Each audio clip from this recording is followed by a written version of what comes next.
we walk that line of like hardcore punk, oi stuff. 86 mentality we've been compared to a lot. I like that band too. Yeah. I like No Time. I feel like they Oh, kind of really good guys. We're yeah. like a bit more like cryptic slaughtery than that. Like a little like the carts feels like it's about to go off the rails. But that's only it doesn't because the song's too short.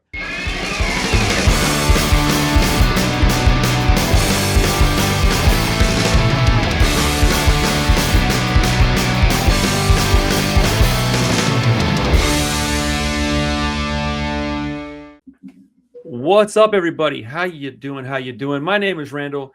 This guy on this side of the screen, I guess, is EDGAR, bass player for School Drugs. This is the Punk Rock Review Podcast. We're hanging out today. What's up, buddy? How we doing, man? How we doing? We're cold. It's where are you at? I'm in New Jersey, over by like Trenton area, and yeah, like the reason I had to do this a little bit later is because it's the first day I was able to get out and do anything. Man, being in Houston and having this weather happen like once every 12 to 18 months, it just stops our whole city for 2 or 3 days. And so, yeah, New Jersey's slowly turning climate-wise into like Georgia. So like I totally get you like experiencing weather that you're not supposed to have. Damn, it's changing like that, huh? In Jersey? It's like we just officially entered like the subtropical climate zone, wherever, which is like Florida and like Georgia and everything. So it's sticky all the time, and I hate it. Yeah, I'm very familiar with that. It's humidity out here is crazy, but it is what it is, man. But yeah, it definitely kind of sucks. But yeah, man, we're gonna hang out and talk about your band for a little while, or you're gonna talk. I'm gonna listen because I want to know more about your band. I've been listening for a short while. I really enjoy the music. Thank you. Yeah, the new album is really great. I've had the opportunity to listen to it about 3 times. Something I like to do is listen to it more as much as I can. I'm sorry? I said, oh yeah, absolutely. Like even with that, with us putting out that full length of all the 7 inches, like things were like tweaked and changed and like mastered differently and stuff on the LP version of it. So I'm still listening to it like to find stuff out, So, okay, I almost asked earlier, but I felt kind of dumb, so I didn't. But that is a collection of 7 inches. Yeah, so we started with like the concept or whatever of releasing like 4 7 inches that eventually would be the LP. And like once the LP was out, the 7 inches would not be, you can't get them anymore. And even though it's the same songs, they're different mixes and things for the most part. Awesome. Yeah, I actually literally just did that myself with shout out to anybody that knows who these guys are. Bullshit Detector. We just did. That's what this is too. It's a collection of their early singles and then their new single. I just my other band, the Brolic, just opened for them last weekend actually. Oh no shit! What's your other band called? The Brolic. I didn't know about that. Yeah, it's BROLIC. Hell yeah, dude. Yeah, those are the homies, man. Shout out Bullshit Detector. They were a super nice guy. The whole band was. That show was. It was a matinee on a Sunday, and it was super well attended. It was a great show. Really, really cool vibes. Oh, dude, that makes me feel good, man. I love those guys. I like when skins and like post punk can hang in the same place. You know what I mean? Oh, for sure, dude. I just sent out some stuff to like Maximum Rock and Roll and Razor Cake, and I did like a little write up for three of my releases. I'm over here three of my releases, and on the thing for them, I put like they're the ones bearing the flag for like American cold oil. Like there is nobody else doing it like they are, and for sure they're definitely like but they do it real well. You know what I mean? Like it was just solid show. Really, really good band. Great people too. Really nice. That makes me happy, man. Hell yeah! I'm gonna check out your other band too. What kind of music is the Brolic? It's like 86 mentality. If you know them at all. Yeah. Kind of like negative approachy. Like a lot of people call it oi and like stuff like that, but it's just because our singer is a skinhead. But it's definitely in that vein. Like we walk that line of like hardcore punk oi stuff. 86 mentality we've been compared to a lot. I like that band too. I like No Time. I feel like they kind of really good guys. We're like a bit more like more like cryptic slaughtery than that, you know, like a little like, you know, the carts feels like it's about to go off the rails, you know, but that's only, it doesn't because the song's too short. So Well, I mean, if you're comparing it even a little bit to Negative Approach, I'm excited to listen to it. So I like those guys a lot. Actually, School Drugs did a weekend with Negative Approach, and it was I have a Meatmen tattoo on my leg. That was one of my first tattoos. It looks like Lisa Simpson is done horribly by like my first girlfriend in my mom's basement, and we went to take a group photo for the end of the weekend tour, and they were talking about Meatmen, and I said, "Oh, I have a tattoo," and their singer, you know, he goes, "No, you don't." And I was like, "Yeah, I do," and he goes, "Yo, Meat," and that's what they call their drummer because he was in the Meatmen, and he shows them my leg tattoo, and he takes a picture, and all he says is, "They're gonna say your legs are really pale." I was like, "All right, that could have gone a lot worse, I guess." dude, that's awesome. Yeah. Now that was a good story. I liked that, dude. Negative Approach is fucking awesome. I love that band. Man, just the best, and like really cool guy. Just that's what a hardcore band should be. There's no frills at all with them. They are like government cheese. It's like it says cheese, you're getting cheese, and that's it. You know what I mean? Dude, there's they're one of the very few bands that I really love that I haven't been able to see yet. I hope I can catch them one of these days. If you get a chance, even if it's at like a fest or something, and you just go pop in for them, because you know, like, no, nothing to say about them, or whatever, but you know, you can't play hardcore like that, like forever. You know what I mean? That's kind of my point. Unless you're DRI. No, but you know, who I love, you know, but yeah, you know, just catch them if you can, because John Brennan's a national treasure, you know. I'm willing to travel for that one. So Yeah, I think they're going on tour really soon, actually. I will have to see if I can make that happen, man. I really enjoy their music a lot. And last thing I'll ask you real quick before we get into School Drugs is, have you heard of a band from Houston called Pack Mentality? They're pretty new. It's possible, you know. I don't think so. I can't think. I'm gonna send you a link later. I'll just send it to you. They're buddies of mine, and you might know some of the people from the band, specifically the singer. He played in a band called Pride Kills a long way back. But you said like no frills hardcore, and the first thing I thought of was like, oh, Pack Mentality. Yeah. It's interesting because, you know, like hardcore is such a big open word for a genre. But if someone says, like we're saying, like no frills hardcore, it's like people can think of like 3 bands, you know what I mean? That's just like, you know, like there's not a lot of bands that fit that description, honestly. But I'm with you though. My hardcore has to be hardcore punk for me. Yeah. With the exception of like Terror. I love that band. I fucking love Terror. And Wisdom in Chains. There's a few out there that I really like.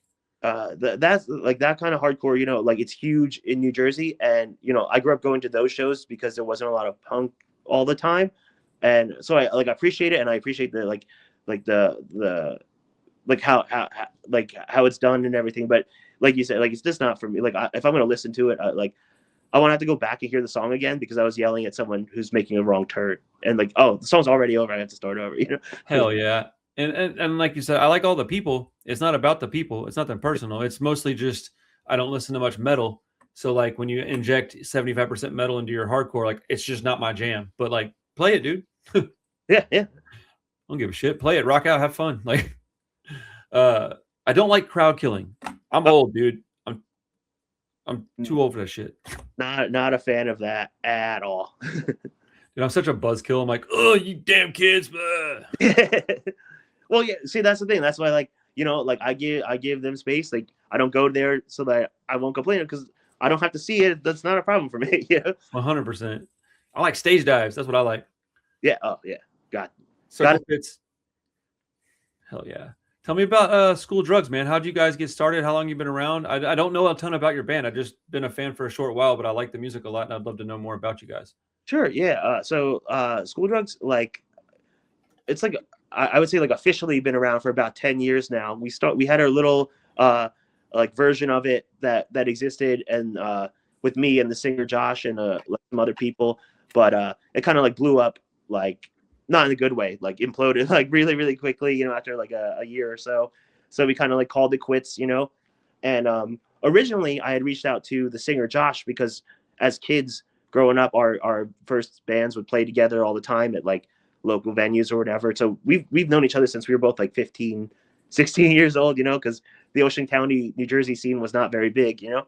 So I originally approached him about doing a band that sounds like Butthole Surfers, and he was like, "Yeah, dude, we can definitely do that. Like, let's start a band or whatever." And I'm still waiting for the Butthole Surfers influence to happen, but you know, but aside from that, like, you know, Josh, our singer, he writes like most of the music. You know, he does all the merch, like designing everything. Like he's the guy like hands in and everything, and like I think he just encapsulates like New Jersey Shore hardcore almost like perfectly. You know, like because our influences like I don't know if you're familiar with Tear It Up at all. A little bit. I don't know a ton about him. I've heard him a few times. Like Josh, his older cousin plays guitar for that band, and you know some other bands and stuff. So, like I feel like that it's more than just like being into music. It's like that's our culture of growing up. Like since we're 14, 15, just going to Jersey Shore hardcore shows, you know.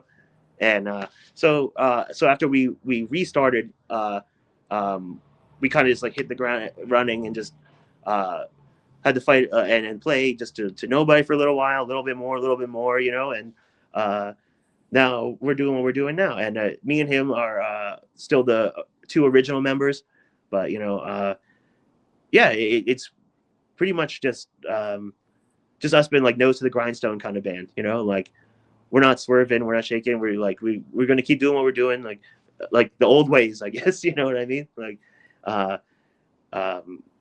very uncompromising, but also very compromising at the same time, like Bruce Lee, you know. Let's go. Shout out Bruce Lee. I was watching Sonny Chiba last night, though. What's up? I said I was watching Sonny Chiba last night, though. You know who that is? Oh yeah, absolutely. Yeah, Josh and I actually we both love kung fu movies, and he got us tickets to go see Hard Boiled in the theaters tomorrow. So, oh, dude, enjoy that. Yeah, check it out. They're doing like a whole Hong Kong series. It's called, where every month movie theaters are playing old movies like that. So. Dude, if that's happening here, I'm 100% going. Dude, I grew up watching Jackie Chan, Bruce Lee, Chuck Norris. That was my shit my dad liked. Michael Dudikoff, all that shit. Sammo Hung, like all those guys. Do you remember the American Ninja movies? Oh yeah, absolutely. You know, so bad. Or like martial law. Oh yeah, bro. Dude, I'm in the Street Fighter series right now. The Return of Street Fighter, dude. You know, Sammo Hung was he was the original martial law guy, you know, and he's my favorite kung fu movie actor because he's been like an old fat guy for my entire life. And he's still like doing cartwheels on pegs in the you know in all these movies and stuff. And I'm like, yeah, get after it, man. Unk style, you know. Dude, that guy's been around forever. That's okay. I was like double checking that I knew who you're talking about. He's been around for so long. And he's never changed the way he looks somehow at all. Not even a little bit. He was in the Ip Man movies not too long ago, and he's like fighting, standing on like popsicle stick pieces of wood. I'm like, hey, if he can do it, me as a big chubby guy, like you never know, you know. Dude, that's awesome. Yeah, shout out to any martial art, but shout out to like kung fu movies in general. Absolutely. Because I mean, as a young kid, dude, what's cooler than a fucking ninja movie, dude, or like a karate movie? Yeah, I grew up watching a lot of those kung fu movies and stuff because my parents are immigrants from like Uzbekistan and Russia, and they would sometimes my dad would put those movies on because like subtitles were useless to him, and he didn't speak Chinese, so it didn't really matter, you know, what was on TV. You know, he was like, yeah, you can get the point, you know. So it was like, dude, this is around, you know. Ain't nothing better than a kung fu movie if you just want to watch it, not hear it, because like, you know. Do you remember like Saturdays, like evenings on cable, like they used to play like it's like a like channel like a low number channel would play like Saturday evening kung fu movie just because no one was watching TV at that time, and there was like a bunch of segments on like basic cable back then, but Saturday evening kung fu was one. And you also had like the late night slasher movies that I liked. Oh, bro, it was the best. And then the Sunday morning matinees where you could get up and watch like war movies with your dad. Oh yeah, Charles Bronson and stuff. Yep, absolutely. Dude, let's go. Hell yes. So I can't remember exactly how I came across your band, right? But I think it was something like I read maybe a Razor Cake review or something, and I was like, that band name is wild hilarious. Like, that's fucking awesome. And then a buddy is like, hey, have you heard this band? I'm like, I just came across that name. And I think that's what got me to like you said, synchronicities, right? and it sent me down a pathway of listening to your music. But how did you come up with the band name? Like, what's with the? Does it mean anything at all, or is it just something kind of hilarious? When we first started or whatever, we were having a tough time like picking a name or whatever, and like we had some cool names. Like Josh came up with like the Clergy, which I felt like kind of like reminded of like the Faith, you know, like the Faith Void Split or like stuff like that, you know. And I was like, oh, that's really cool. The artwork seems cool or whatever. But you know, I want to be just like, you know, like my favorite part of being in a band is the name part, you know. And we had a song called School Drugs, and it's like the whole thing about school drugs was like, and it still is, you know, part of it, like the over medication of children when they don't need it, or and things like that, or you know, and you know, Josh had dealings with that as a kid or whatever, you know, and like I went through like with family members and stuff where it can turn into something else, you know. And so the song was called School Drugs. So I was like, yo, what if we just call it, you know, after the song, you know.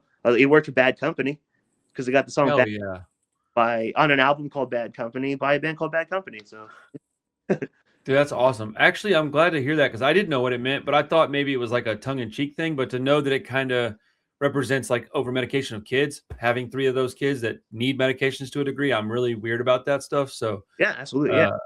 uh, You know, like, and when Josh and I were growing up, that's like when that huge like Ritalin push was going on, you know, and Josh is you know, the school tried to tell him that he needed it or whatever, and you know, I'm really glad that it didn't take, because the guy's like idea machine, you know, and like you don't want to stifle that, you know. well, I mean, I was just talking to my wife last night about how when I was a kid, my mom is really, she had a hard time with me, man. I have incredibly bad ADHD. I literally am sitting here spinning one of these stupid things as I can't sit still. They're not stupid if they work. You know what I'm saying? And so my mom couldn't, you know, back then it was just ADD. They didn't know about the hyperactivity part of it. So they thought I was just a little shithead. Yeah. And I mean, in all fairness, I was, Well, but like I was also a pretty good kid, all things considered. And I remember going to the doctor and having to see somebody that I'd never met before. It turned out to be like a therapist type, you know, or whatever you would go to for this. It wasn't my mhm. regular doctor. And they tell my mom like, hey, we got this medication that we want to put him on. It'll calm him down. And it was Ritalin. And I remember she gave it to me for probably, I want to just say a couple of weeks. It could have been anywhere from 2 to 4, not long. Yeah. And even my mom was like, you're a different person. I don't like this. And she took me right off it. And even if it's making like some sort of like whatever anyone could attribute to a positive gain, for a parent to like not recognize their kid anymore, you know, like, you sure you want something like that, you know? And we're not like anti-medication. I take medication, you know, like, it's like the whole thing came from like just you know, mostly just like the like medicine companies and stuff just being like, no, you have to sell this to children, you know, and eventually that's Right. a real epidemic, you know. Like my mom personally, you know, she was like an Adderall abuser. I know that sounds funny, like a college kid, but like she had like tons of fake prescriptions. She was on like so much of it. She would take sleeping pills when she didn't have it, so she didn't have to be awake without it. You know, like Oh, basically, and like let's all not kid ourselves. It's meth. You know, like you just yes. Yeah. it is. You know, I've so done both. It's meth.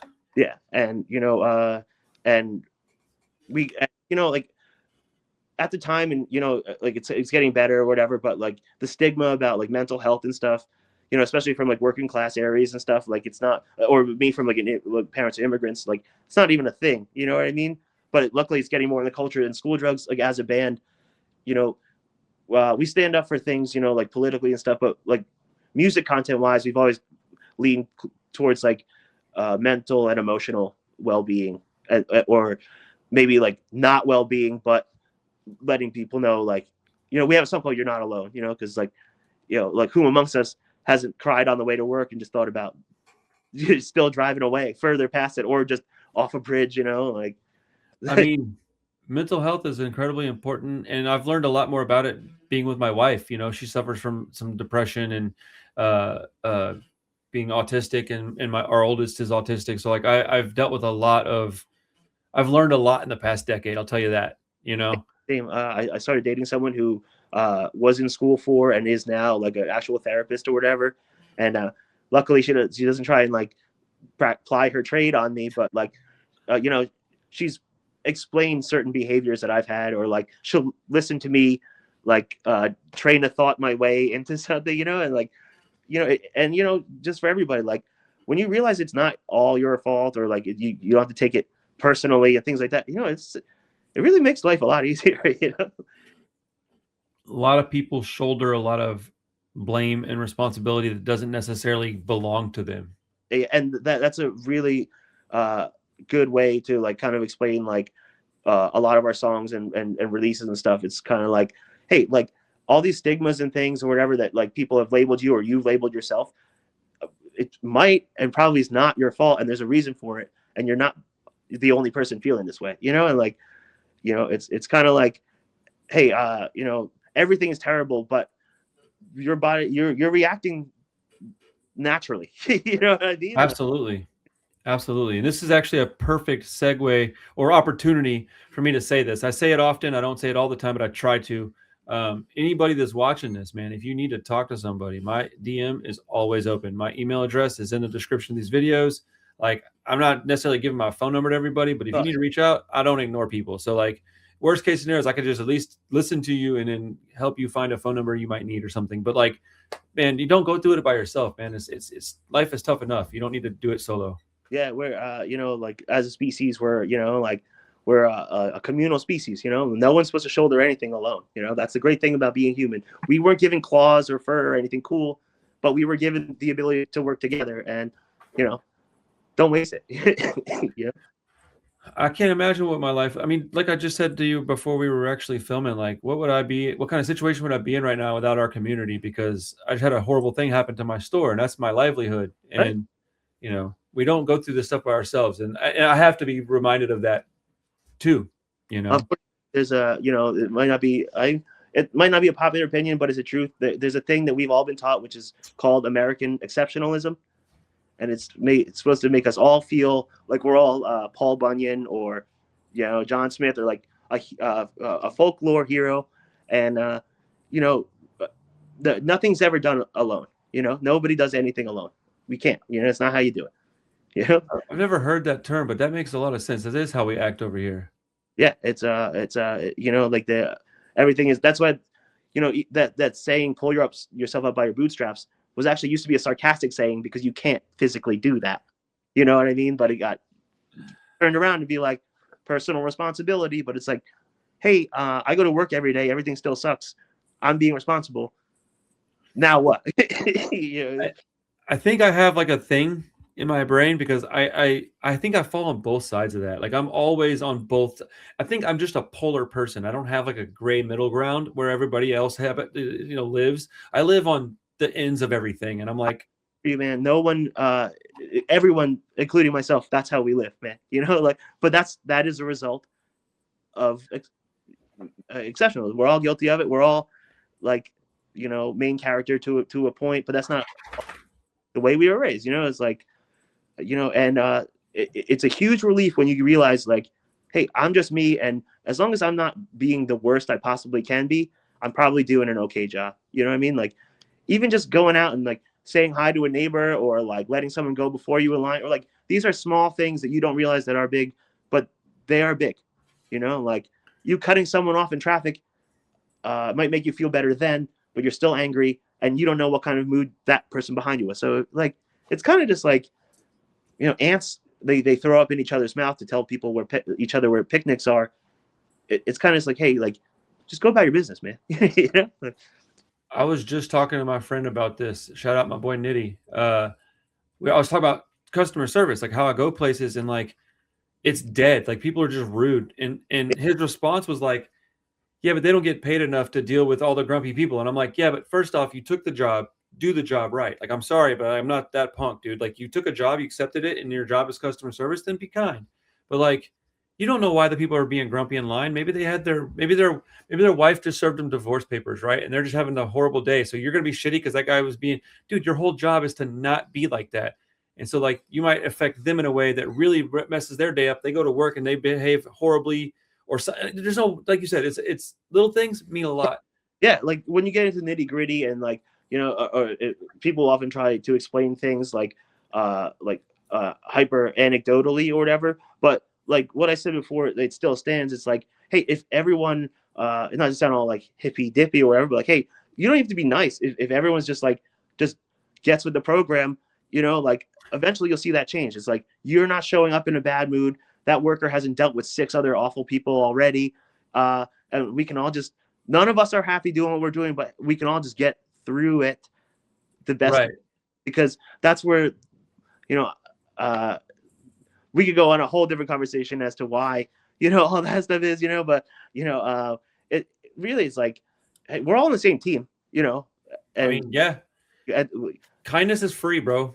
I'm saying like, and if people need like a tribal thing or whatever, it's like, hey, most of us are working class people. Yeah, I mean, the vast majority of us. And like people have forgotten to put themselves in like the person on the other side of the counter's shoes, both ways. You know what I mean? Like, Right. And let me be crystal clear. yeah. 20 years in the service industry, bro. I'm not saying you shouldn't. I'm just saying, like, maybe you don't understand why the customer's having a bad day. Absolutely. But absolutely treat the people behind the counter with Right. respect. It's a two-way street. With specifics, but at the end of the day, in any situation, if 2 people are interacting, just try not to be an asshole. You don't even have to be cool. Just, you don't have to be dapping people. Just, I'm here for this transaction. You are working here. If we're both in bad moods, let's just have this transaction. Like, the worker yelling at that person is only going to get themselves in trouble, and the person yelling at the worker, you're not going to get what you want. You know what I mean? Facts. Because the customer's always right. That time is gone too.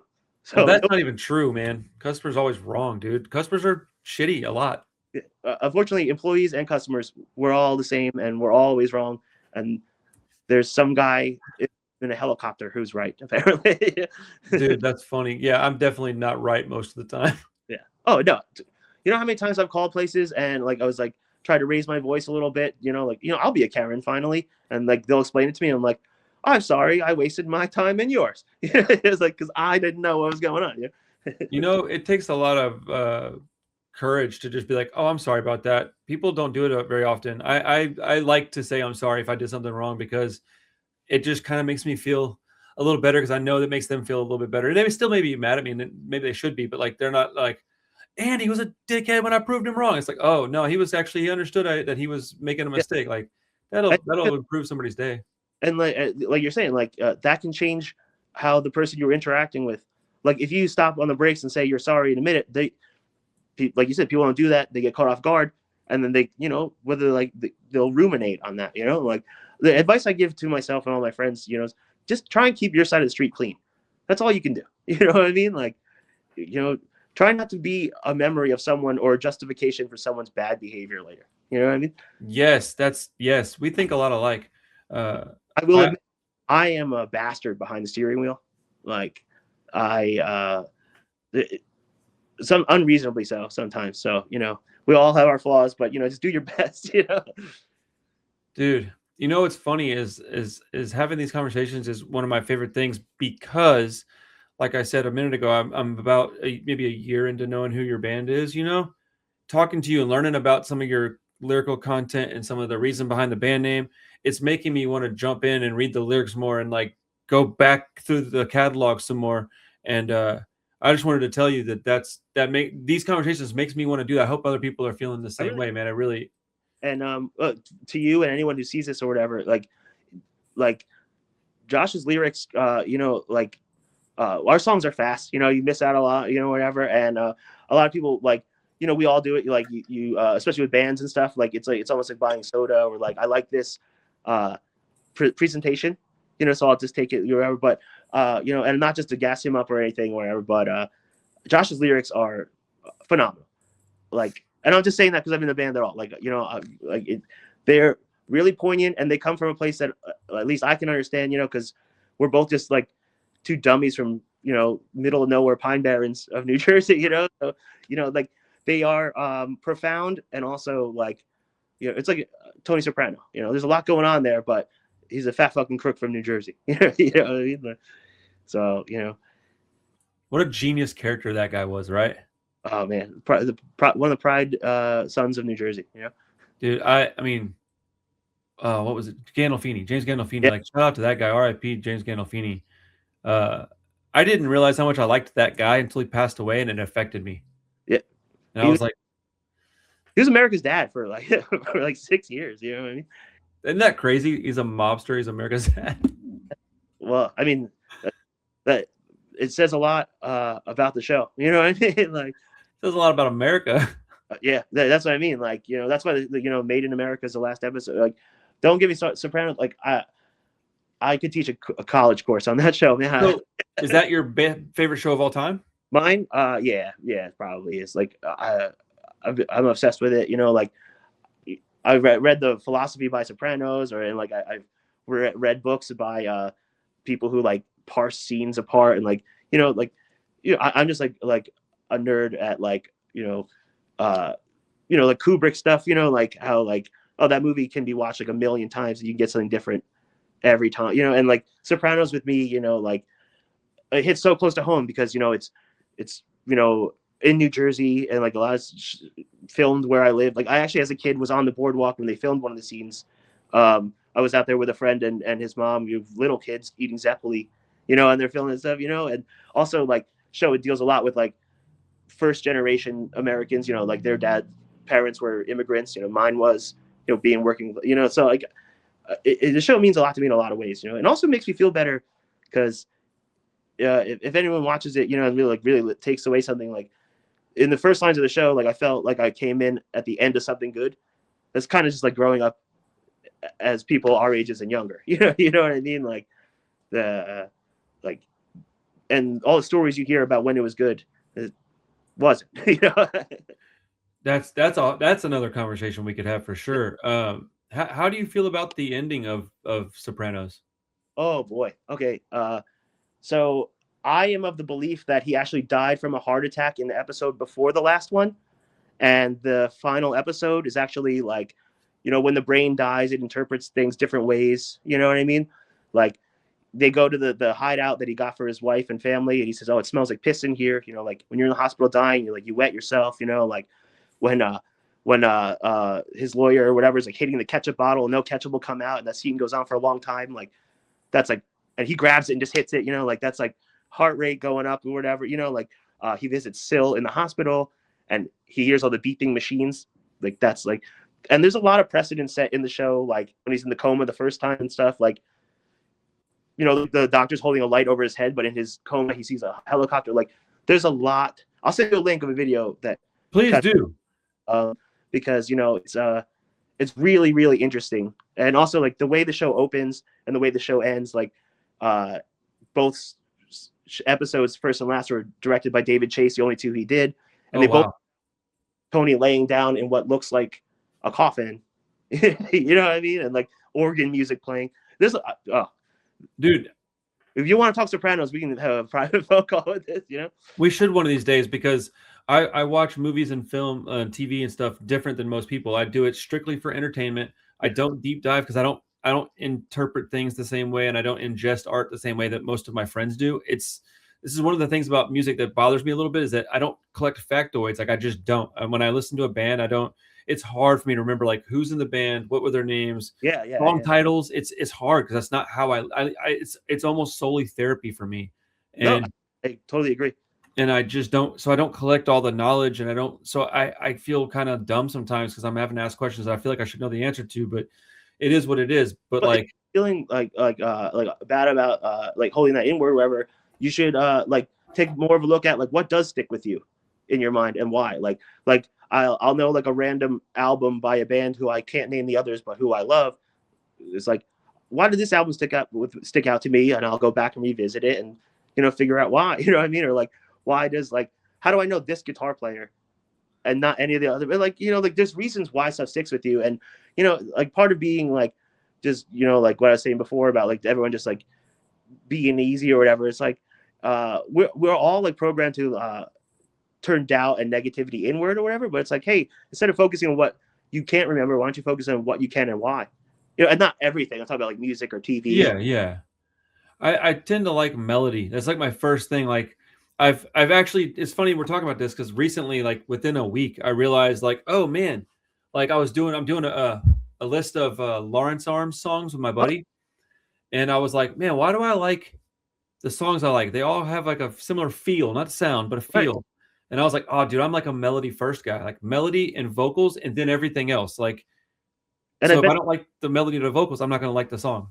and I bet you there's more to it than even that. Like I bet you if you spent like even more time like putting those songs in a playlist and like listening to it and like maybe shifting the playlist, shuffling it, what is consistent between like different songs and things like that. Like that's the way I like to look at things or whatever. Because like this is gonna sound super ignorant, but like I've had a hard time like finding new things that I like. You know what I mean? Like, and maybe it's just because like the deluge, getting back to like we're not supposed to be experiencing so much content all the time or whatever.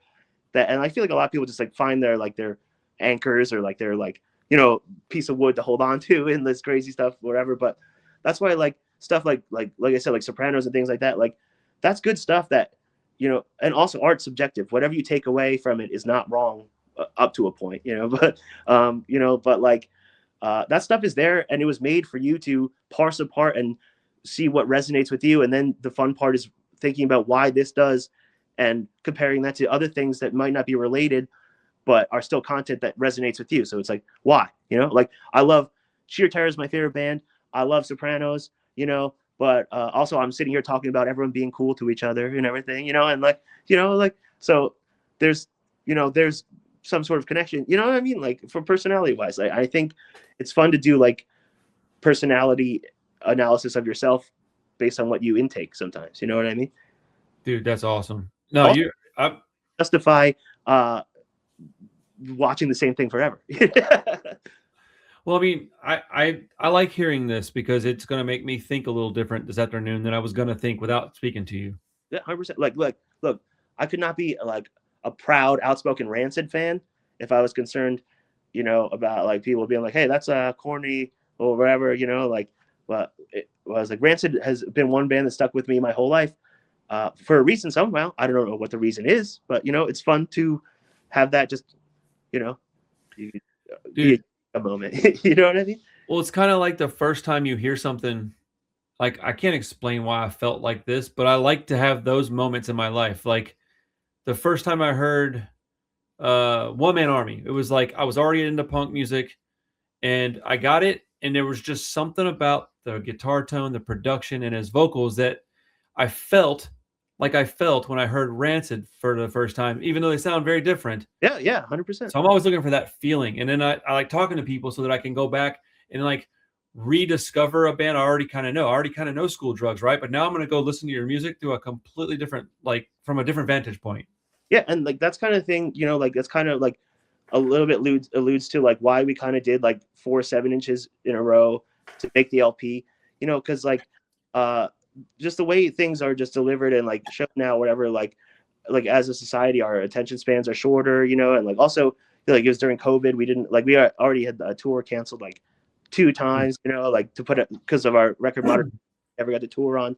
So, and also like when you write a whole record at one time or something, like that's like releasing a music or whatever, or art or whatever. It's like it encapsulates your feelings and energy and emotions at the time, and it took us like 4 years to do the 4 7 inches, not on purpose. It's just how it took, and we didn't write them all first and then separate them. Like like you can very clearly like hear like the evolution and the change of like vibes and mood and everything like that, and like Josh, and because of him, I are like big nerds into like tracking, like how songs are laid out on an album, Oh yeah, that's important. like, and he spent a lot of time like deciding how that was going to go, and it actually makes sense, and like um, we were talking one time. He have said like not on purpose, but actually turned out like our entire library catalog or whatever. Like our first release is called The First Dose, and then like the next one is called like Modern Medicine, and then our latest record's about Funeral or whatever. And like if you like, it's not on purpose at all, but like, and the songs aren't about those things, but like it kind of look at the vibe of like, hey, just starting out and like we're like taking what is being given to us or whatever, and then we end up at like this big thing where like now we're at doctors, like nothing's getting better or whatever, you know. And then just so how it worked out that like the next thing we did was all very heavily funeral themed and like dealing with grieving and things like that, you know. And like that's like a subconscious thing that if you are really into what you're doing, you know, like it creates stories you weren't even trying to, you know what I mean? Like, and I think it was maybe Josh's partner pointed that out, I think, or something like that, and we were just like, well, that's crazy. And like you said, like it made me go back and listen to our stuff again, you know. And like I was there, you know, and like, you know, and it's like, when you're creating it, a lot of bands who don't even realize that they've done that. Right. Well, I mean, you're looking at it from like this close up, and then when you just take a step back, you can look at it and you're like, oh shit, I see the whole picture now. Didn't realize it all worked out. And it's funny though, because like going back to like the name and like what we sing about and stuff, we've been I'm not gonna say accused because it wasn't like angry or whatever, but like people have assumed that like, oh, this is like a pill band. They're like, oh, School Drugs in the house, like who you got the drugs. But also we've been told like, you probably don't want to do this, you know, this is like, you're a straight edge band, you know, or whatever, because like they take both of those meanings from the name itself, you know what I mean? So that's interesting. So like it kind of like tying into like all art is subjective and whatever you want to take for it. And like if someone got into our band because they thought something about us or whatever, like as long as it's not like, hey, thought you guys were Nazis, thought you were cool, you're not, so I hate you. Like, no, but it's like, hey, I got really into this band because, you know, not a lot of straight edge playing punk. It's like, unfortunately, we're not straight edge, you know, but, you know, like, but something led you there, you know. Right. No, I mean, you get a connection. Your initial, it's like meeting a person. Like if you want to talk about like maybe like meeting a partner, right? Your initial attraction is one thing, but you can almost be certain that by the time you've met that person, spent some time with them, it has changed. And I think that's what happens with bands a lot. Is like you'll see a band or hear just a part of a song, and be like, oh, I'm super into that. And then once you learn about them, you may not even like the band anymore after a while. You may go, oh, I thought I liked this one song, but it's not really for me, their whole album. But you may have the other thing where you're like, oh, dude, I love this band, but I thought it was this when I first heard it. But it turns out it's this. Yeah. You know, changes your whole direction a little bit. My dog is giving me a look. I'm gonna let him out the door real fast, but I gotta ask you a question about the history of some of the. Yeah. 1 second. Hold on. Nope, not wondering. Hey, call JoJo for me, please. Thank you. Okay, sorry about that. People on the channel, they know that dog. They're like, oh, he's usually over here snoring like a grown man, but he moved around. I kept looking at him like, what's he doing? I knew he was going to want to get out of here. I recently, like I have a cat, but I recently watched a friend's dog while he was away for the holidays, and I love this dog so much. Like I wouldn't agree to it because that was my friend. I agreed to it because I love the dog, but it really did make me be like, man, I love dogs, but I am so glad I don't have one. You know, dude, they're a lot of work and they require a lot of attention. But you know, I'm a dog person, man. I have to have a dog in my life.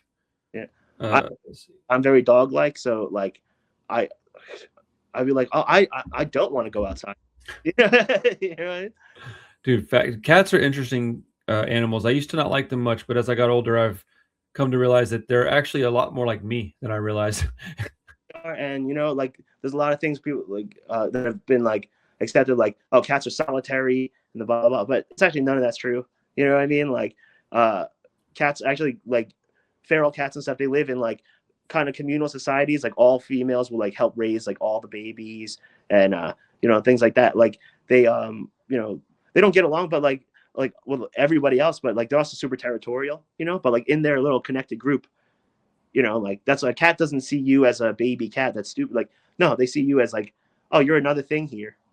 That like we're part of a group. You know what I mean? I think people don't give most animals enough credit because they're smarter than we realize. Absolutely. My cat, Ernie, and it's short for Earn More Rewards at QuizNoSubs.com. And you know, he runs the show here. You know what I mean? Like. His vibes. I mean, dude, how else could we have like police dogs and such if they weren't really bright? I'm saying, and you know, like there's a bunch of cases where like animals have refused to like follow the directions they've been trained for. You know what I mean? Like, I'm not going over there. That does not look fun to me. I'm not doing that. Yeah, one time when I was coming home from a flight like overseas, there was a layover in England somewhere, and they had like beagles as their like smelling dogs or whatever, and the dog like went nuts at my bag, and I was like, I'm coming home, so I know I don't have anything, but maybe there's a crumb of something I left, like a long time ago. And I walk up, and the guard is like, "Do you have like any food in your bag?" I was like, "I think I have an apple from the plane." He's like, "He's barking for the apple. You can go." Yeah, it's like, oh, this dog is just a chubby little dog waiting for snacks to come through the airport. Dude, shout out that little dog. That's awesome and terrifying. Yeah, oh yeah, but it's not here, so chances are you won't just get shot, But right, dude, airports are scary places. They really are. I fucking hate them. And I'm a sweater. I sweat constantly, no matter what. Like even if I'm a little nervous or whatever. So like if they're going through my bag just because I got picked, I'm like sweating like crazy. I'm like, who's gonna believe it? I wouldn't believe me. Yeah. I am very bad about that stuff because I'm typically by myself. So I'm like, I'm solo and I don't know these people. I've been to jail, not prison or anything, but I've been to jail enough to know I don't want to be there. Like I'm trying to behave. Can we just get this? I lost, dude, when my first trip to LA, I lost my ID, bro. Oh, so one thing you're not supposed to lose. I know. And I got to the airport and got in line for the checkpoint.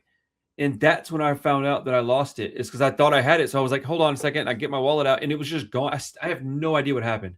Yeah, I see. Like it's like one of the things that like you don't have to double check for because it's like I wouldn't leave the house without it. Right. Like your phone or wallet. Like I don't know about you, but like if I don't feel the pressure in my pocket of my phone and wallet, then I'm like my clothes aren't fitting right. I can't even leave without my watch. I feel weird. Yeah, dude. And it was terrifying, man. I was there. I'm really lucky I got there early because I wasn't familiar with LAX at all. So I was like, let me get there really early and I'll just sleep on a bench. Had I not gotten there really early, I definitely wouldn't have made it home. Yeah. But dude, all that shit you hear about going into the room, that happens. I was violated in that place. Not physically necessarily, but close. No, I mean it's just it's like the fear that everyone has. It's like, the dream you have of being naked in front of a class. It's like, wouldn't it be crazy if I was the one to pick to go in the room? It's like, well, you are, and here you're going. Yeah. Dude, it was wild, man. They tore my shit apart looking for stuff, like my clothes, my shoes, everything, man. Pulled all my insoles out. I'm like, man, I've been here for a couple of days. You guys see when I came in, I've only been here for 3 days. They're like, what's in this? I'm like, it's a camera. I do videography for a YouTube channel. Like, I don't know what else to tell you. I'm only here to film punk band play. And they think that's insane. They're like, that's not real. You don't really do that. I'm like, fuck, I actually do. Like, yeah, that's why it's a crazy thing. Like, one of my bass case or whatever, I could tell that like they took like the styrofoam out the top or whatever, and it's like, bro, you see, like even if like it's not a very fancy bass, like, but I still like, and look how easily you got in. Like, come on, like give us all as a society a little bit of credit, that I'm not gonna hide it there. The people with these little bits of authority, they take it really seriously. Yeah. Well, yeah, that's kind of like the whole exceptionalism, like divide and conquer thing. It's like, like that's like stuff like Yelp and stuff, or like let me talk to your manager or whatever. Like anyone who gets to feel, it's the reason why we all have actually houses are built with like lawns and yards, because architecture stuff here wanted to model like the estates in England and stuff like that, because they had like big sprawling things. So like, hey, I don't have a lot of property, but I will still have my estate. And that's where the concept of like having a yard came from. You know what I mean? Like, whoa, nuts about that. You know what I mean? That's crazy. Yeah, that's wild. I mean, I like a yard, I guess, but I don't give a shit. Like, it'd be so much more beneficial if like everyone just like let like their grass grow and like flowers grow and like helps bees out, all that stuff. You mean for like lawn care and such? Yeah. Oh yeah.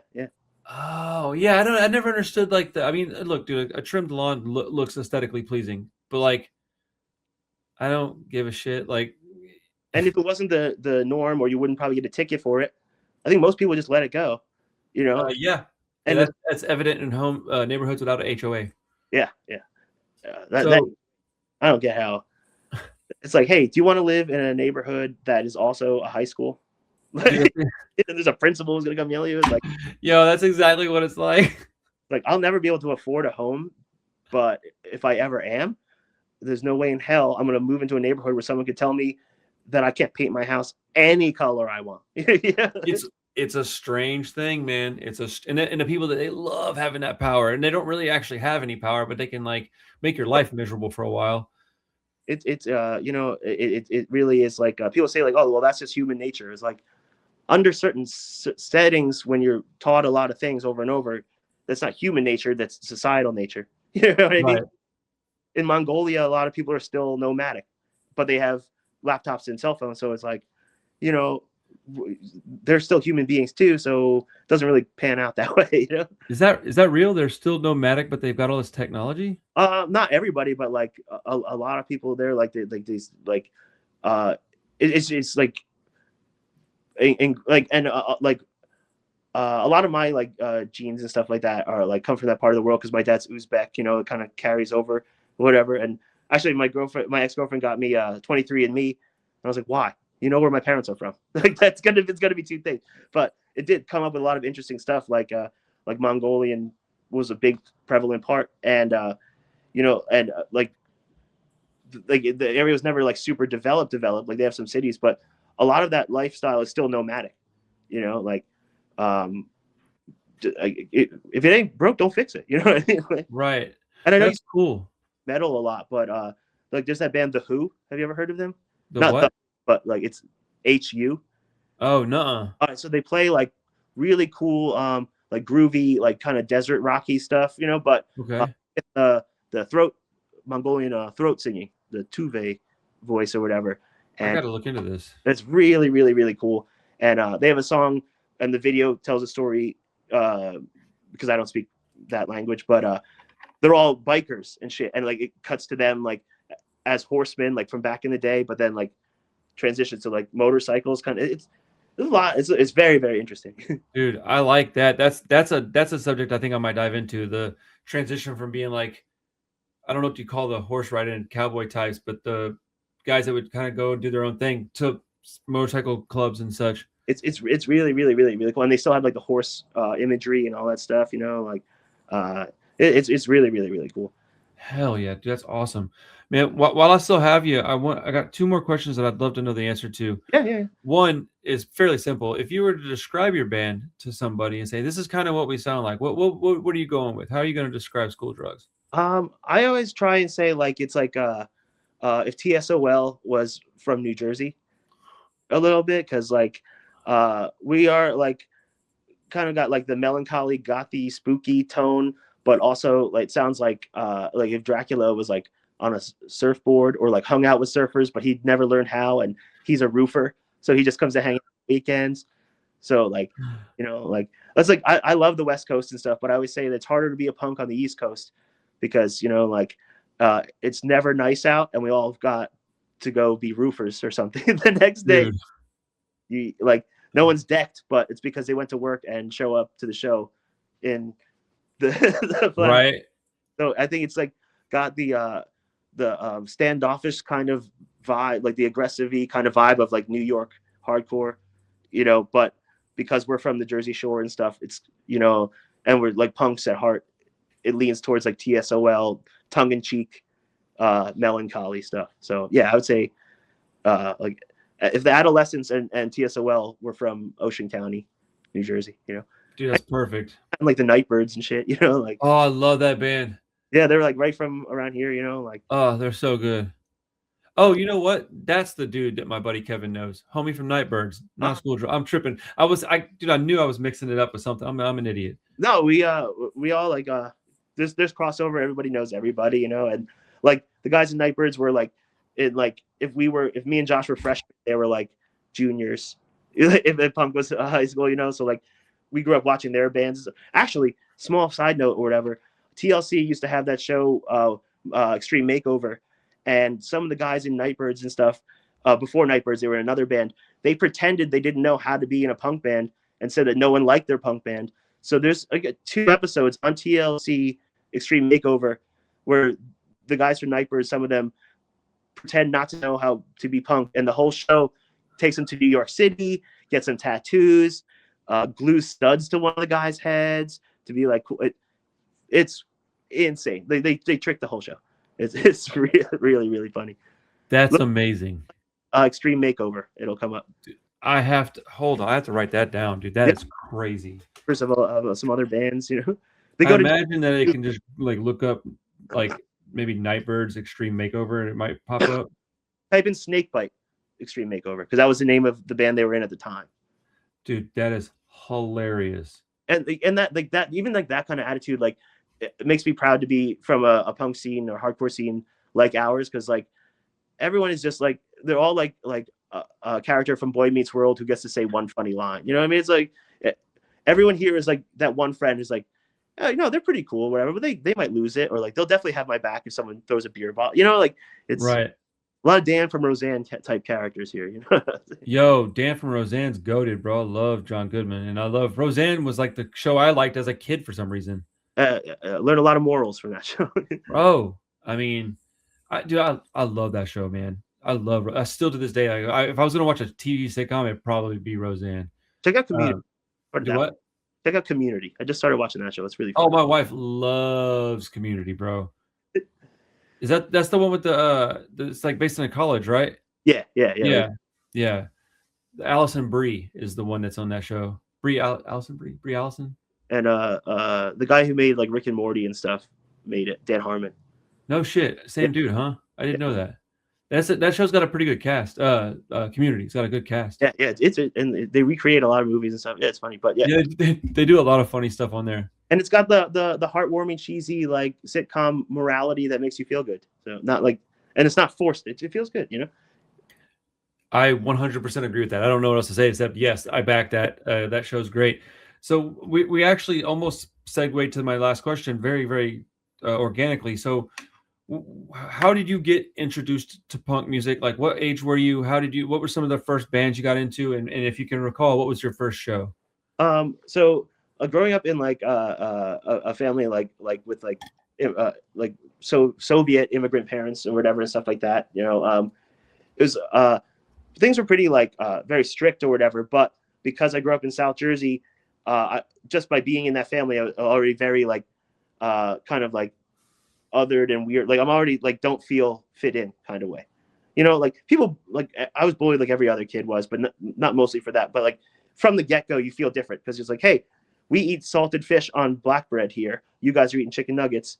Like it's like that. So I think I just started off on like the other foot, just as like thinking goes, whatever. And that just kind of like developed, like I was, I guess, lucky to be born with a different perspective of things. And, like I had an aunt who like, she would take us out to feed ducks and stuff like that. Poor people fun, dye a bank water fountain, something like that. And she would put like Ramones and stuff on a lot. And like her boyfriend, while she was in high school, was super into Ramones. So Ramones, to me, like growing up, I didn't realize was like a punk band or really know what punk was. It was like, oh, that's a band my family loves. You know what I mean? And like older I get a little bit, I find out a little bit more, and like, oh, I start liking like, no, I like this, and eventually I go to one of the first shows I can remember was like the Unseen, Dropkick Murphys, Stiff Little Fingers, and Brain Failure from China. Like a friend's dad drove us there and he sat outside. He was super angry, got lost in Philly. And for someone coming from South Jersey, like a dad guy coming from like the Pine Barrens into Philly, they're automatically like rolling up their windows and locking the doors, but, and I had an older friend whose band opened for the Misfits, Jerry Only Misfits or whatever. So like, that was like, we all went there, we all painted our eyes black like fiends, and it was just like, I am so lonely and bored in my town, but I know if I go to this show or venue, I'll find other people, and I haven't really stuck with anything or done anything in my whole life except like punk's always been a constant. It's always been there. It's been my excuse for why I didn't do stuff. Like, oh, punk, I'm not gonna do that. Or it's been like, hey, we're DIY, we do it our way, so we do it the hard way, or something like, you know what I mean? So it's been a double-edged sword, and both edges have been useful or not. It's like, like punk rock. It's not like it didn't save my life, didn't ruin my life thing. It's like I can't honestly picture being involved in anything else. You know what I mean? Like it's so like real quick short story. One year for my birthday, my mom took me to the CD store and I had a box set of Iron Maiden in one hand and Weird Tales of the Ramones box set in the other. And don't get me wrong, I fucking love Iron Maiden.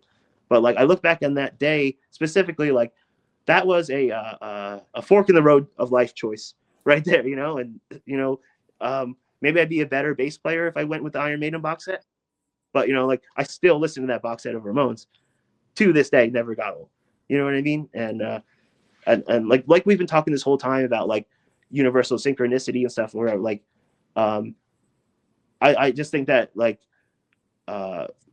growing up in the punk scene, or like enjoying punk and stuff, it can create like a mindset when you stick around of like, hey, we're all doing our own thing. That doesn't mean we have to bother other people doing their thing. You know what I mean? Right. Dude, that's interesting, man.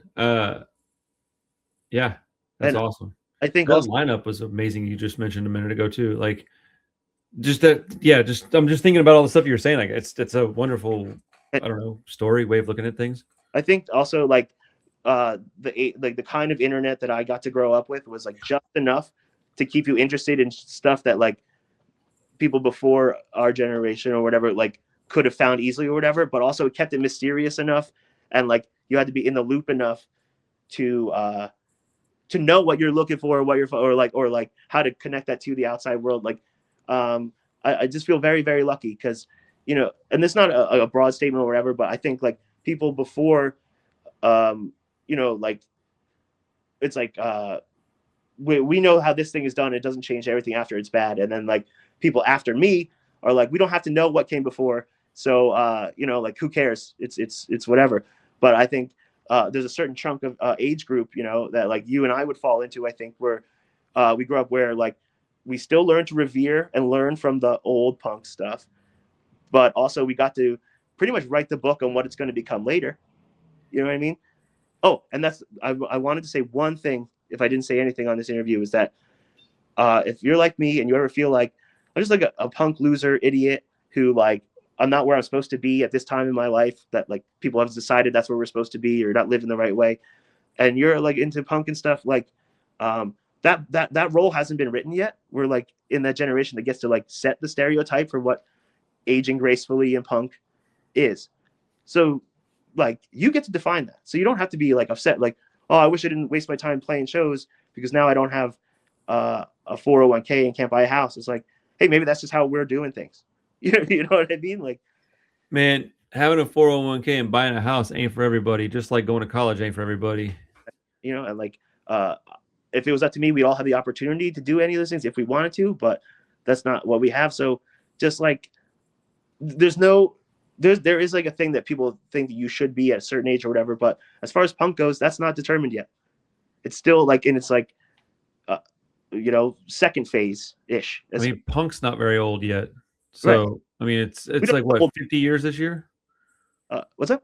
I said punk turns 50 years this year. So, I mean, Like, you know, there's people still aging with it, you know, that were there in the beginning, and there's also us that were like, we're lucky enough to be grown up with so much of it, but it wasn't like a big mainstream thing yet or whatever, you know. And like we all get to determine what it's going to be, and I think that we should all stop trying to be individualist about it a little bit, you know. Like you can harken back to the heyday while looking to the future, but nothing has to be anything yet because that book's not written, you know.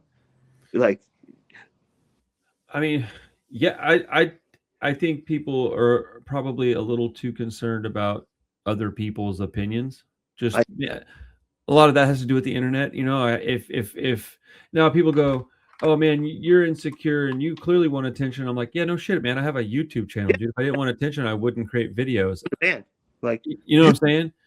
Doesn't mean it's necessarily a bad thing. And right. yeah, of course I have insecurities, don't we all? Like, It's harnessing that American individualism for good, you know. right, for sure. At least attempting to, anyways, right?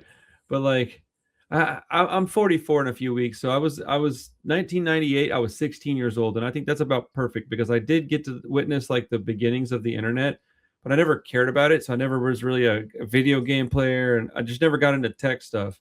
Right. So I think there's a lot of value in being born when I was born. Now, sometimes I wish I was a little older so I could have experienced some of the like early hardcore stuff I didn't get to check out, but yeah, Our man, I feel grateful for who I am and where I am in this world. absolutely, like it's a really good time. Like I'm 36, you know, but like I've been going to punk shows and stuff like that for since I was 14 years old or whatever. So I know more about doing this than not. And it's like you said, it's like it was a very profound short time to be born in. And I think it was very important for punk stuff to go to its next thing because it wasn't content yet. Right. But the drummer, Chris Pierce, is in his early 50s, and he's been in Dead Guy. He had a band, Doc Hopper. Like he's been playing, and like he would tell me stories. I was like, how'd you even find house venues on tour without GPS and things? Like there's some things I'm glad I didn't have to deal with, and then there's some things I'm very glad that I do get, you know, because we've played some shows like there's no way on earth we would have found this venue otherwise, you know. I mean, times change. And I think when once it's already changed, it's hard to recognize how it was done right before. Right. We just did it, man. I remember key maps, bro. But see, my mom drove a route job, so I was like, when I was young, bro, I was learning how to read a key map just because that's what my mom had to. That's just what you had. And Chris is the driver of the van only, pretty much, and like same thing. Like he knows how like oh, all we do is head east in this direction. Eventually, we'll hit this highway, that kind of thing. You know, like tricks that you learn that were commonplace. You know what I mean? Dude, I was talking to somebody about driving in Houston, and they were complaining about the freeways. And I said, dude, look at an aerial map. And they were like, what do you mean? I was like, stop Googling the address. Just pull up a map of Houston. I was like, the 610 loop is a circle. Beltway 8 is a bigger circle. 99 is an even bigger circle. Yeah. So if you can get to one of those three freeways, you can get anywhere. You know, it may take a while, but all you got to do is hop on it and just drive. You will find north, south, east, and west parts of Houston on one of those. On that. Right. When I started driving, you know, like I didn't have a GPS or a cell phone or anything, but I live in New Jersey, so I was like, if I head east, I'll hit the ocean. We're up on the shore, so I'm gonna know if I need to go up or down. You know what I mean? Like, you know, and it's neat little, like they seem like tricks, but they're common sense. But you know, like they are tricks if they're not openly taught. You know what I mean? Do you ever feel like you regressed a little bit? That's really, really good, interesting question. I do significantly, but I think not all negatively. Sure. You know, like when you're aging in this kind of stuff or whatever, you start to be like, well, like I don't need to check out this band. Like, oh, that's been done. But you know, you start to get like shitty and resentful and stuff like that. And I talk about it as like I picked that Ramones album that day when I was that young, went into all kinds of other like different subgenres and things that I really liked or whatever. And now I listen to mostly Ramones and Rancid.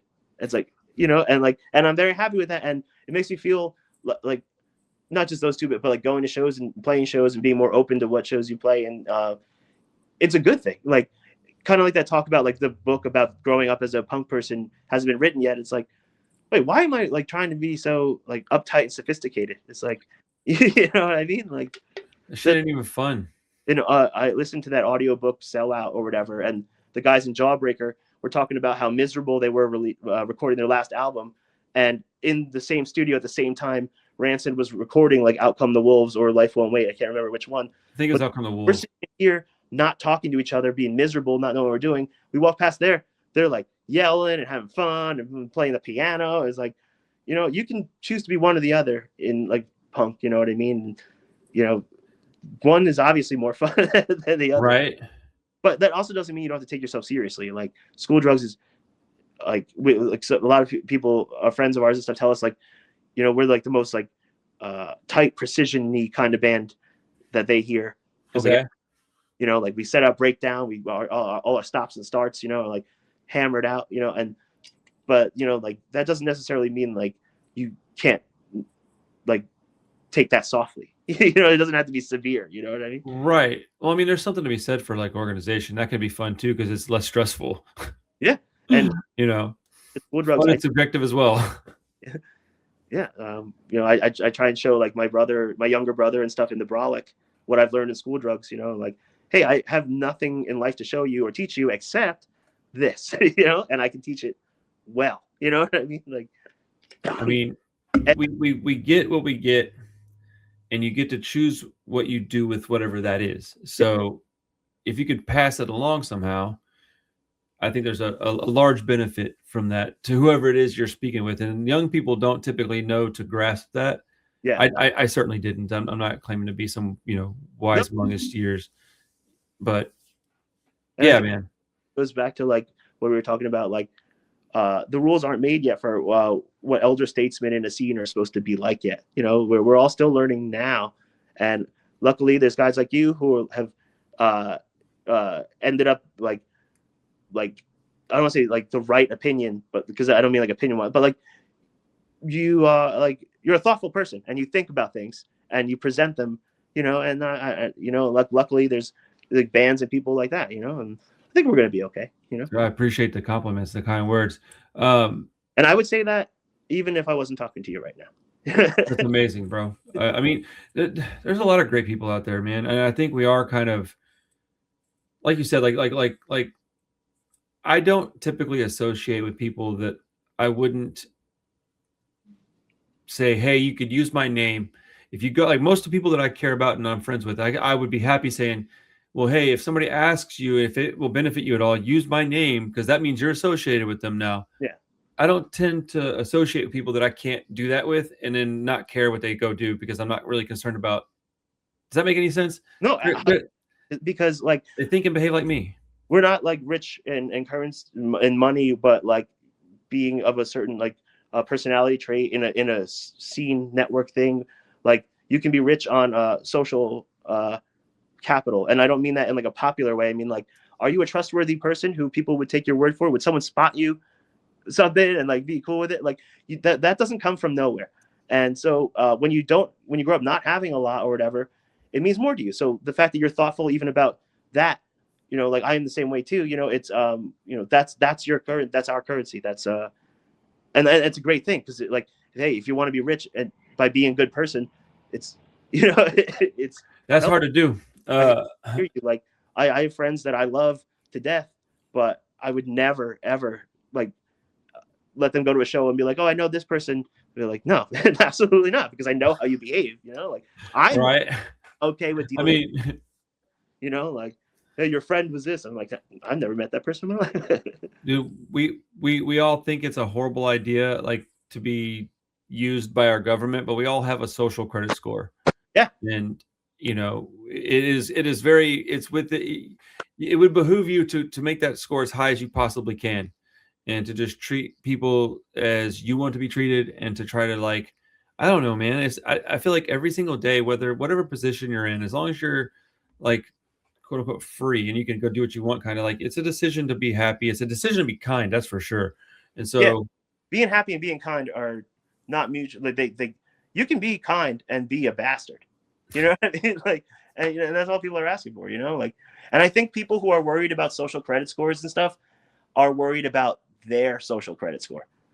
Probably. Because I'm not worried if that happened because, you know, like I admitted I'm a good driver, but I'm bad at it, if that makes any sense. You know what I mean? Like, I kind of understand what you're saying. I almost want to witness it. One day, you know, but dude, like but like I think overall my social credit score would be better than my real one. I think if you ask me that, that's a low bar. So I'm gonna omit the answer to that one, I guess, because my social one would probably be considerably higher. That's well, yeah. My credit score is like 300 and something. No way. Yeah, 100%. I'll send you a screenshot. There's no way. Does it even go that low? Yeah, I think it does. It's definitely not 400 because I know I'm below that. What? Yeah, is. Hey man, dude, right till the wheels fall off, bro. You do what you do. Like, I feel like I'm 36 now and kind of like don't see anything drastically changing. So it's like, hey man, you know. Yo, I want to make sure and ask you this before I forget it because you're making me laugh. But like, Rancid is my all-time favorite band, and you've mentioned them a couple times. So like, I have to ask you, what's your favorite Rancid album? Do you have one? Yeah, Next to Sheer Terror, like Rancid is my favorite band in the world too. You know, they fit different things, but I'm gonna have to go. I think because like there's Ransom albums like up to Indestructible. I didn't listen to anything past that because I didn't want to anymore. You know, like Indestructible, okay. I love, and there's songs on every album that I fucking love. But I would have to say with like the self-titled when it was just a 3-piece, you know, like Hyena and like Sidekick and Oh stuff. yeah. Or Let's Go. Man, it's so I love them all so much. Like they all fit.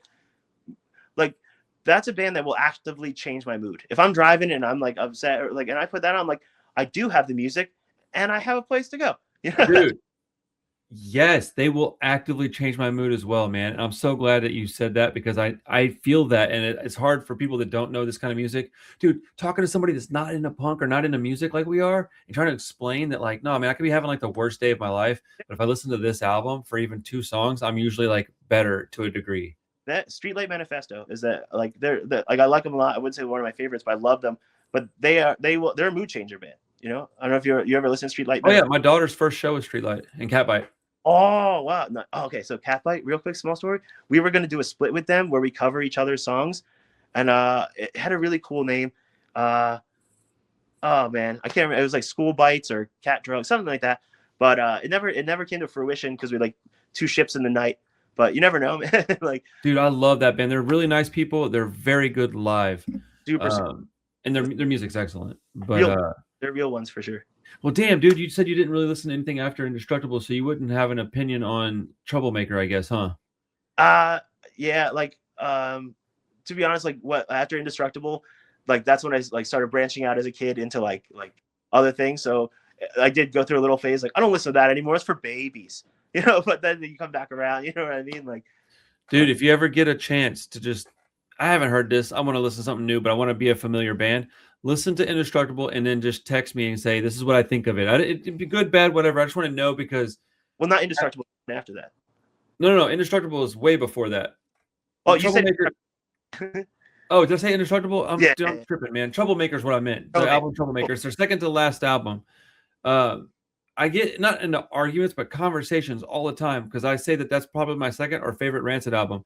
And people are like tripping out about it. They're like, that's your second or third favorite album by them. And I'm like, yeah, dude, have you heard it? They're like, well, no, it's like their later stuff. And I'm like, what does that mean? Like going back to what we said before, old me would have been like, I'm not going to give that a chance. I don't like it. I don't care. But, you know, like I was saying, as you get older, you start to loosen up a little bit and be like, no promise I'll love it, but I'm definitely going to listen to it because I trust your taste because we agree on a lot of stuff, you know? Right. I just want to hear your opinion because I didn't hear it when it came out. I was dealing with stuff. I was like trying to get sober. I was raising 2 little kids. And yeah. When I discovered it, I was really upset because I was like, this is my favorite band. How did I not know this album came out? Yeah. And then I found out that there was 2 that I missed. And I was like really mad at myself. And I went back and listened to them. And I like Honor Is All We Know. It's a fine record. I would say it's even like pretty good on a scale of 1 to 10. It's well above average. But Troublemaker, I was like, fuck, dude, this is like on par with, I would say, like Let's Go, Indestructible. Really? For me. No, I know that you are a Rancid fan, so like I take that opinion seriously. You know, I did this with the Alkaline Trio. The first album I ever got for them was Good Morning, and I don't like anything really else besides Good Morning. You know what I mean? Dude, I'm like here from Here to the Infirmary and later. I don't like any of their earlier stuff hardly at all. Yeah. Good Morning is like I'll listen to that album front and back 6 times in a row. But so good. Ask me another Alkaline Trio song. I could not. Dude, I was working at. Do you remember Circuit City? Oh yeah. I was a home theater and audio guy at Circuit City when that album came out, and that's how I discovered Alkaline Trio. Was it came in a box of stuff I was putting on the shelf, and I was like, oh, Vagrant Records, I know this label, and I was like, was it Vagrant? I think it might have been something. It might have been Vagrant. But anyways, whatever. I picked up the CD and I was like, I like the cover. It looks cool. You know, they're standing by that grave. It's all glossy and maroon and And I got a discount, so I bought it and I listened to it, and it was just like I just listened to it like over and over and over. I was so blown away by it. Like maybe the rest of the band would not super agree, not because they don't like it, but just because they haven't thought of it. But like that album like hits like the punk rock with the spooky, sad guy-ish stuff, but never loses like the punkness. You know what I mean? Like no, 100%, because that's their. I feel like that's their peak. Yeah. And I don't say that disrespectfully. I think Crimson is a fantastic album, but it's not a punk album anymore. Like that's when they changed. Well, AFI released that they're Singing the Sorrow album around the same time, and I would say the same thing for them. You know, like right. So. Dude, we just did a big video on Singing the Sorrow, and I've never liked that album because I'm an old AFI fan. I'm 44 almost. I like 90s AFI, and I will say this. all my personal opinions aside, I was incredibly impressed when I went back and listened to that record because I hadn't listened to it in ages, dude. I Yeah. just haven't. It kind of blew my mind. I was like, okay, look, I don't like this, but this is objectively fucking great. Like, It was a great like album for me bridge wise because it like bridged like post hardcore stuff that was very popular at the time and the punk that I was used to. yeah, Like hey, we're talking to someone at a show. We have nothing in common. Like, oh, that album. They're like, yeah, we like that album. You know, so I definitely get that. You know, it's definitely like that and Good Morning are always tied together for me. man, it makes me kind of want to listen to that AFI album one more time just to make sure. Do it. It's only like 45 minutes, bro. I got time. I can take my dog on a walk. Bro, it's been a pleasure speaking with you, man. It went by real fast. I appreciate your time, dude. Thank you very much. Thanks for having me. This was really awesome. And I got some links to send you, and you got some links to send me. Yes, absolutely. And send me that link to that thing for Sopranos, because you really interested me with that. I really am. Whatever you want to send me, man, send me as much as you want. I want to send you some just music stuff. We'll stay in touch. And yeah, you're gonna be in Texas anytime soon? I'm not sure if I can say anything yet, but possibly. Possibly. That'll work. Possibly is better than absolutely not. Cool. Well, if I will keep, my ear to the fucking floor and see if I can figure out what's going on. If you're anywhere near me, I'll come hang out, man. And just I'd love to meet you in person, dude. So sounds good, man. Everybody, y'all know what to do, man. Listen to the music, go to see the live shows, support touring musicians, support your local punk rock scene, please. Hell yeah. And like and subscribe if you haven't done so. We would like to hit 15K by my birthday, which is in like 6 weeks. So that'd be super dope. Yeah, love you guys. Thank you so much. School Drugs. It's amazing. Go listen to it. Love y'all. Peace. Bye.